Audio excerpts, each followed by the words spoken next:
ಪಕ್ಕದ ತೋಟದ ಕಾರ್ಮಿಕರಿಂದ ವೈದ್ಯನ ಮೇಲೆ ಚಾಕುವಿನಿಂದ ಕೈ ಹಾಗೂ ಹೊಟ್ಟೆ ಭಾಗಕ್ಕೆ ಮಾರಣಾಂತಿಕ ಹಲ್ಲೆ ನಡೆಸಿದ ಘಟನೆ ಚಿಕ್ಕಮಗಳೂರಿನ ಎನ್ಆರ್ಪುರದಲ್ಲಿ ನಡೆದಿದೆ. ಅದೃಷ್ಟವಶಾತ್ ವೈದ್ಯ ಗಣೇಶ್ ಅಪಾಯದಿಂದ ಪಾರಾಗಿದ್ದು, ಆರೋಗ್ಯ ಸಚಿವ ದಿನೇಶ್ ಗುಂಡೂರಾವ್ ಆಸ್ಪತ್ರೆಗೆ ಭೇಟಿ ನೀಡಿ ಆರೋಗ್ಯ ವಿಚಾರಿಸಿದ್ದಾರೆ. ವೈದ್ಯ ಗಣೇಶ್ ತೋಟದ ಕಾರ್ಮಿಕರ ಮೇಲೆ ಹಲ್ಲೆ ನಡೆದಿದ್ದು, ಈ ವೇಳೆ ಬಳಿ ಹೋದ ವೈದ್ಯನ ಮೇಲೂ ಹಲ್ಲೆ ನಡೆಸಿದ್ದಾರೆ. ಬಾಳೆಹೊನ್ನೂರು ಪೊಲೀಸ್ ಠಾಣೆಯಲ್ಲಿ ಪ್ರಕರಣ ದಾಖಲಾಗಿದೆ.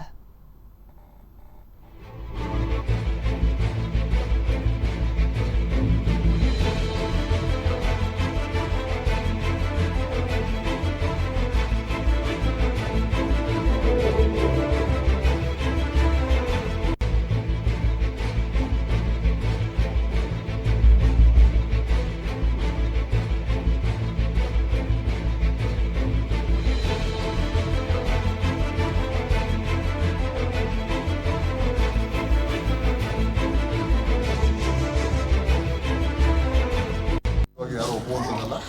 ಅದಕ್ಕೆ ಕಾರಣ ಏನು ಅಂತೆಲ್ಲ ಕೂಡ ಪೊಲೀಸರು ತನಿಖೆ ಎಲ್ಲ ಮಾಡಿ ವಿಚಾರಣೆ ಮಾಡಲಿ. ಅದಕ್ಕೋಸ್ಕರ ಅವರು ನಾನು ದಾರಿಲಿ ಹೋಗ್ತಾ ಇದೆ ಹೇಳಿದ್ರು ಈ ಥರ ಆಗಿದೆ ಅಂತ.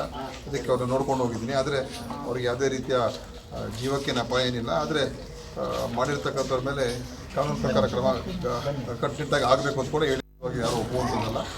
ಅದಕ್ಕೆ ಕಾರಣ ಏನು ಅಂತೆಲ್ಲ ಕೂಡ ಪೊಲೀಸರು ತನಿಖೆ ಎಲ್ಲ ಮಾಡಿ ವಿಚಾರಣೆ ಮಾಡಲಿ. ಅದಕ್ಕೋಸ್ಕರ ಅವರು ನಾನು ದಾರಿಲಿ ಹೋಗ್ತಾ ಇದೆ ಹೇಳಿದ್ರು ಈ ಥರ ಆಗಿದೆ ಅಂತ. ಅದಕ್ಕೆ ಅವ್ರನ್ನ ನೋಡ್ಕೊಂಡು ಹೋಗಿದ್ದೀನಿ. ಆದರೆ ಅವ್ರಿಗೆ ಯಾವುದೇ ರೀತಿಯ ಜೀವಕ್ಕೇನು ಅಪಾಯ ಏನಿಲ್ಲ. ಆದರೆ ಮಾಡಿರ್ತಕ್ಕಂಥವ್ರ ಮೇಲೆ ಕಾನೂನು ಪ್ರಕಾರ ಕ್ರಮ ಕಟ್ಟುನಿಟ್ಟಾಗಿ ಆಗಬೇಕು ಅಂತ ಕೂಡ ಹೇಳಿ ಯಾರು ಒಪ್ಪುವಂಥದ್ದಲ್ಲ. ಅದಕ್ಕೆ ಕಾರಣ ಏನು ಅಂತೆಲ್ಲ ಕೂಡ ಪೊಲೀಸರು ತನಿಖೆ ಎಲ್ಲ ಮಾಡಿ ವಿಚಾರಣೆ ಮಾಡಲಿ. ಅದಕ್ಕೋಸ್ಕರ ಅವರು ನಾನು ದಾರಿಲಿ ಹೋಗ್ತಾ ಇದೆ ಹೇಳಿದ್ರು.